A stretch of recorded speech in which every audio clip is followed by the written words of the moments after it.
Friends, ಎಲ್ಲರೂ ಹೇಗಿದ್ದೀರಾ? ಎಲ್ಲ ಚೆನ್ನಾಗಿದೆ ಅಂತ ಭಾವಿಸ್ತೀನಿ. ಇವತ್ತು ನಾನು ಒಂದು ಕಬಾಬ್ ಮಾಡ್ತಾ ಇದ್ದೀನಿ. 20 ಹಸಿಮೆಣಸಿನಕಾಯಿ ತಗೊಂಡಿದ್ದೀನಿ, ಬೆಳ್ಳುಳ್ಳಿ ಒಂದು 4 ಗಡ್ಡೆ ತಗೊಂಡಿದ್ದೀನಿ, ಶುಂಠಿ 3 ಇಂಚಷ್ಟು ತಗೊಂಡಿದ್ದೀನಿ, ಮೆಣಸಿನಕಾಯಿ ತೊಟ್ಟು ತೆಗ್ದಿದ್ದೀನಿ, ಬೆಳ್ಳುಳ್ಳಿ ಹಾಗೆ ಹಾಕೊಂಡಿದ್ದೀನಿ, ಶುಂಠಿ ಮೇಲೆ ಹೊಟ್ಟೆಲ್ಲ ತೆಗೆದು ಕ್ಲೀನ್ ಮಾಡಿ ತೊಳ್ಕೊಂಡು ಕಟ್ ಮಾಡಿ ಎಲ್ಲ ಹಾಕೊಂಡು ನುಣ್ಣಗೆ ಪೇಸ್ಟ್ ಮಾಡ್ಕೊಂಡಿದ್ದೀನಿ.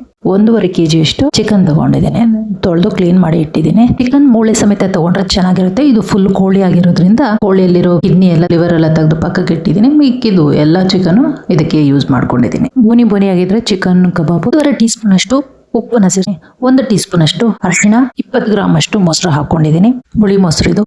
ಮೊಸರು ಹಾಕಿದ್ರೇನೆ ಒಂದು ಡಿಫ್ರೆಂಟ್ ಟೇಸ್ಟ್ ಇರುತ್ತೆ ಇದಕ್ಕೆ. ಮೊಸರು ಮತ್ತೆ ನಿಂಬೆ ಹಣ್ಣು 2 ಹಾಕಿದ್ರೆ ಸೂಪರ್ ಆಗಿರುತ್ತೆ. ಶುಂಠಿ, ಬೆಳ್ಳುಳ್ಳಿ, ಹಸಿಮೆಣಸಿನಕಾಯಿ ಪೇಸ್ಟ್ ಮಾಡಿದ್ದೀನಿ, ಅದನ್ನ ಇದ್ರ ಜೊತೆ ಸೇರಿಸ್ಕೋಬೇಕು. ಪೂರ್ತಿಯಾಗಿ ಹಾಕೊಳ್ತಾ ಇದ್ದೀನಿ. ಒಳ್ಳೆ ಪರಿಮಳ ಕೊಡುತ್ತೆ ಇದು ಹಾಕ್ತಾ ಮಿಕ್ಸ್ ಮಾಡ್ತಾ ಇದ್ದಂಗೆ.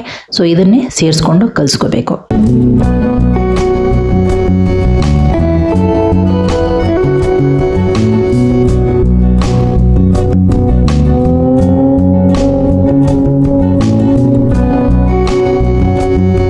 ನಾನ್ ವೆಜ್ಗೆ ಯಾವತ್ತೇ ಮಸಾಲೆ ಈ ತರ ಒಂದು ಮಿಕ್ಸ್ ಮಾಡಿ ಸ್ಟೋರ್ ಮಾಡಿ ಇಟ್ಕೋಬಹುದು. ಕ್ಲೀನ್ ಆಗಿ ನೀಟಾಗಿ ಮಾಡಿ ಇಟ್ಕೊಂಡ್ರೆ 3 ದಿವಸ ಆದ್ರೂ ಕೆಡಲ್ಲ, ಚೆನ್ನಾಗಿರುತ್ತೆ. ಮತ್ತೆ ಎಷ್ಟು ಹಳೇದಾಗ್ತಾ ಇದ್ದಂಗೆ ಒಳ್ಳೆ ಟೇಸ್ಟ್. ಸ್ಟೋರ್ ಮಾಡಿ ಇರ್ತೀವೋ ಅಷ್ಟು ದಿನಕ್ಕೂ ಅಷ್ಟೇ ಫ್ರೆಶ್ ಆಗಿ ಇರುತ್ತೆ, ಮತ್ತೆ ಒಳ್ಳೆ ಟೇಸ್ಟ್ ಕೊಡುತ್ತೆ. ಮಸಾಲೆ ಮ್ಯಾರಿನೇಟ್ ಮಾಡೋದು ಮೇನ್ ಇರೋದು. ಮೈದಾ ಇಲ್ಲ ಕಾರ್ನ್ಫ್ಲವರ್ ಸೇರಿಸ್ಕೋಬಹುದು. 2 ಟೀ ಸ್ಪೂನ್ ಅಷ್ಟು ಹಾಕೊಳ್ತಾ ಇದ್ದೀನಿ. ನಾನು ಮೈದಾ ಸೇರಿಸ್ಕೊಂಡಿದ್ದೀನಿ. ಸೊ ಇದು ಹಾಕೊಂಡು ಕಲಿಸ್ಕೋಬೇಕು. ನೋಡಿ, ಮಸಾಲೆ ಮುಂಚಿತವಾಗಿ ಏನು ಮಾಡಿದೀವಿ ಅದು ಸ್ಟೋರ್ ಮಾಡಿಟ್ರೆ ಚೆನ್ನಾಗಿರುತ್ತೆ. ಮೈದಾ ಇಲ್ಲ ಕಾರ್ನ್ಫ್ಲವರ್ ಹಾಕಿದ್ಮೇಲೆ ಸ್ಟೋರ್ ಮಾಡಲಿಕ್ಕೆ ಆಗಲ್ಲ. ಸೊ ಗಂಜಿ ಆಗಿಬಿಡುತ್ತೆ. ಸೊ ನೀವು ನೋಡಿಕೊಂಡು ಮಾಡ್ಕೊಳ್ಳಿ, ಎಷ್ಟು ಬೇಕಂತ ಮಾಡ್ಕೊಳ್ಬೇಕು ಅಷ್ಟಕ್ಕೆ ನೀವು ಮೈದಾ ಹಿಟ್ಟನ್ನ ಕಲಿಸ್ಕೊಳ್ಳಿ, ಇಲ್ಲ ಕಾರ್ನ್ಫ್ಲವರ್ ಕಲಿಸ್ಕೊಂಡು ಮಾಡ್ಕೋಬಹುದು. ಇದು ಆಗಿದೆ. ಇದನ್ನ ನಾನು ಒಂದು 10 ರಿಂದ 15 ನಿಮಿಷ ಮುಚ್ಚಿ ಸ್ಟೋರ್ ಮಾಡಿ ಇಡ್ತೀನಿ. ಫ್ರಿಡ್ಜ್ ಅಲ್ಲಿ ಇಡಬೇಕು.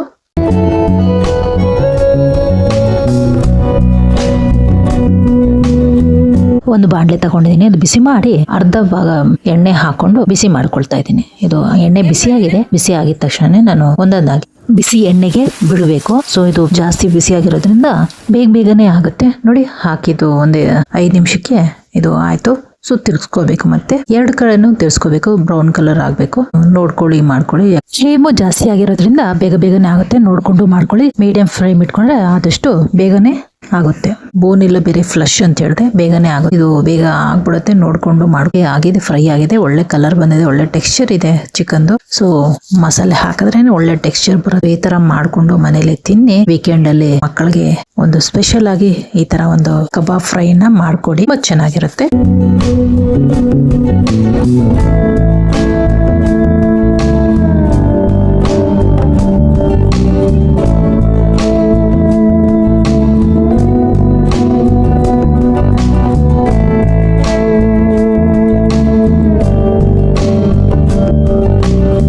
ಎಲ್ಲಾನು ಚೆನ್ನಾಗಿ ಫ್ರೈ ಆಗಿದೆ. ಸೊ ಇದನ್ನ ಎಲ್ಲ ತಗೊಂಡು ಒಂದು ಪ್ಲೇಟ್ಗೆ ಹಾಕೊಳ್ಳೋದು. ಎಣ್ಣೆ ಎಲ್ಲ ಎಳ್ಸ್ಕೋಬೇಕು. ಉಳಿದಿದ್ದು ಚಿಕನ್ ಮ್ಯಾರಿನೇಟ್ ಮಾಡಿರೋದನ್ನೆಲ್ಲ ಹಾಕೊಂಡು ಫ್ರೈ ಮಾಡ್ಕೋಬೇಕು ಅದೇ ತರ.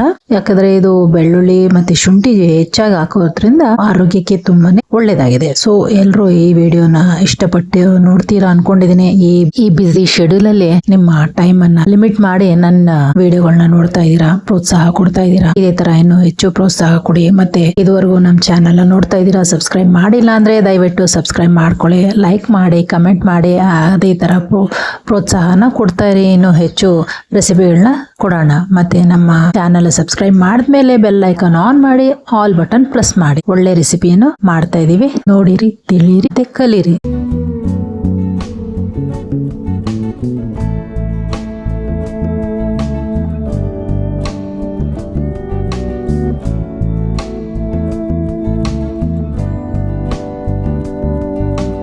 ಚಿಕನ್ ಎಷ್ಟು ಕ್ರಿಸ್ಪಿ ಆಗಿದೆ ನೋಡಿ, ಒಳಗಡೆ ಅಷ್ಟೇ ಜ್ಯೂಸಿ ಆಗಿದೆ, ಹೊರಗಡೆ ಕ್ರಂಚಿ ಆಗಿದೆ, ಕ್ರಿಸ್ಪ್ ಆಗಿದೆ. ನೋಡಿ, ಮಾಡ್ಕೊಳ್ಳಿ, ತಿನ್ನಿ.